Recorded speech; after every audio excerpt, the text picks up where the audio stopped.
Mirë, atëherë, përshëndetje. Nisim këtë konferencë të radhës për mediat nga Shtëpia e Futbollit. Ne jemi sot këtu me trajnerin e kombëtares U21, Alban Bushi. Skuadra e cilit do të nisë përgatitjet për 2 miqësoret e muajit mars, ato ndaj Polonisë, Azerbajxhanit, që do të zhvillohen në Antalya, Turqisë, pikërisht atje ku do të grumbullohet dhe skuadra, duke filluar nga java e ardhshme. Ndërkohë trajneri sot ka bërë publike edhe listën e lojtarëve të grumbulluar. Unë do t'ja kaloj më një herë fjalën gazetarëve për të nisur me pyetje për trajnerin Bushi.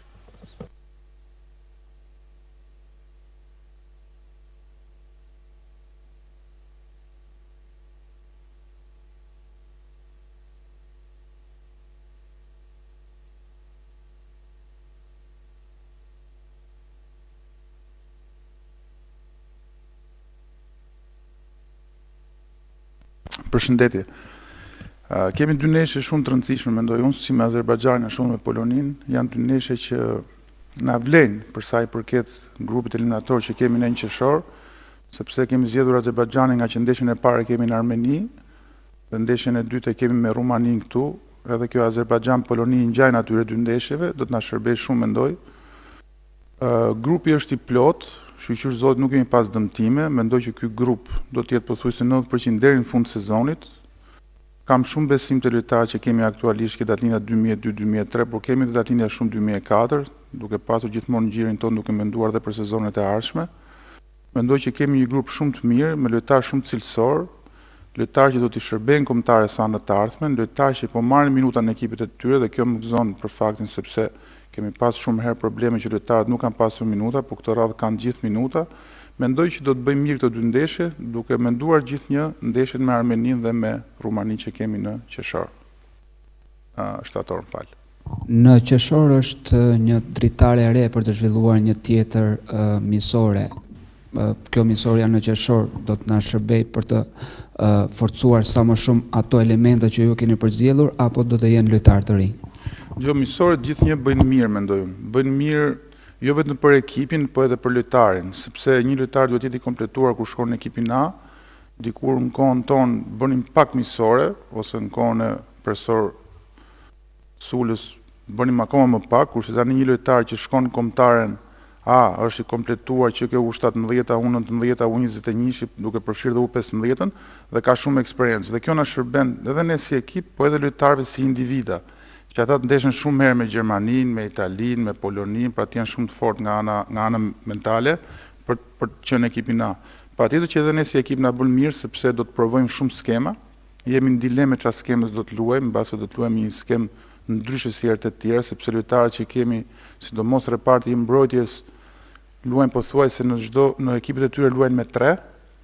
Do ta mendojmë me këto 2 miqësorë që kemi tani dhe 1 miqësorë që kemi me Bullgarinë qershor, 3 miqësorë, do të provojmë 2-3 skema për të përballur sa më mirë me Armeninë, që unë kam shumë besim dhe mendoj që ky grup që kemi aktualisht do të shkruajë historinë e kombëtarës për sa i përket kombëtarës U21, sepse është grup shumë i fortë. Patjetër që ekipet janë, shorti është shumë i mirë që na ka rënë, duke pas parasysh që nuk kemi ekipet mëdha si Gjermania, si Anglia, janë ekipe si Rumania, Zvicra, po që të lenë të luash futboll, të lenë të krijosh raste, jo si Anglia që me zor, domethënë nuk shkoshim shumë herë në portën e tyre, edhe është gjithçka e hapur në këtë grup. Doja ty pyesja për ndeshjet kualifikuese që fillojnë në shtator, luajmë ndaj Zvicrës, Rumanisë, Malit të Zi, Finlandës, Armenisë. Si shikoni këto kundërshtar dhe cili është objektivi konkret? Kundërshtarët janë kundërshtar të mirë, kundërshtar të mund të them mund të jenë në ekipe më të mëdha se sa lojtarët tanë aktualisht, por si individ nuk është se si cilësi lojtarësh janë, mendoj me grupin tonë janë aty, pavarësisht se në ekipet ata ku luajnë janë ekipe më prestigjioze, ekipe më të forta se sa lojtarët ku luajnë ekipi jonë, po unë e shoh një grup të ekuilibruar shumë, dhe një grup të kalueshëm nga ekipi jonë. Tashmë u bëra shumë vite ke ekipi U21, jemi përballë dhe me ekipe të forta si janë këto bigët e mëdha, Anglia, Spanja, Italia e tjerë. Futbolli është aty bëjnë diferenca shumë të vogla. Ti mund të rrafësh çdo ekip përveç këtyre që përmenda, pra nuk duhet kemi frikë asnjë lloj ekipi, as Zvicrën, as Rumaninë, as Finlandën, janë ekipe të kalueshme, por duhet luajmë ashtu siç dim ne. Duhet luajmë fort, duhet luajmë kompakt, duhet sakrifikojmë dhe do e kalojmë me sukses.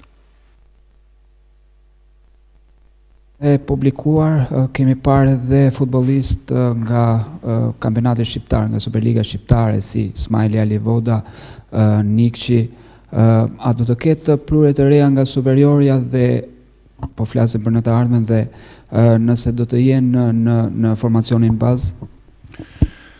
Është herë e parë që ne marrim kaq shumë pak lojtar nga Superioria tek ekipi U21.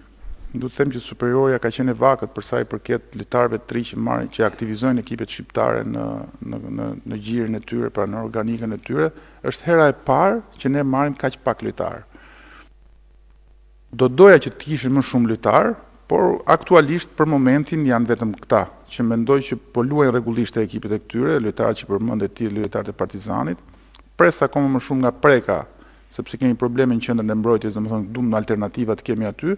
Është një lojtar shumë i mirë që besoj do të, pavarësisht se nuk është këtë radhë, pres që të marrë minuta ngadalë siç përmend ke Partizani dhe në të ardhmen të jetë dhe ai pjesë e kombëtarës, sepse është një lojtar shumë cilësor, lojtar që ka kaluar gjithë grup moshat e Shqipërisë, mendoj që do të jetë një alternativë shumë e mirë për repartin e mbrojtjes.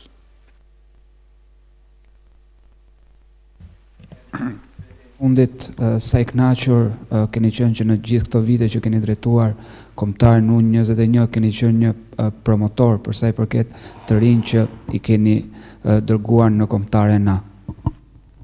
I kënaqur nuk mund të them që jam, i kënaqur jam nëse kualifikoj me ekipin U21 në kampionatin evropian, kjo do të jetë kënaqësia më e madhe që unë mund të ndjej, pavarësisht se kemi bërë mirë, kemi pasur situata që s'kemi bërë mirë, ka mbajtur lojtar në ekipin e parë, patjetër që ka qenë një nga objektivat e realizuara, po gjithsesi nuk është se më kënaq, domethënë fakti që nuk jam kualifikuar ose për në ekipin e parë që të jemi gëzuar ashtu siç thatë dhe ju, pavarësisht se kemi qenë afër, kemi zënë në vendin e tretë para dy edicionesh, para një edicioni që ishte një gjë historike për ekipin U21.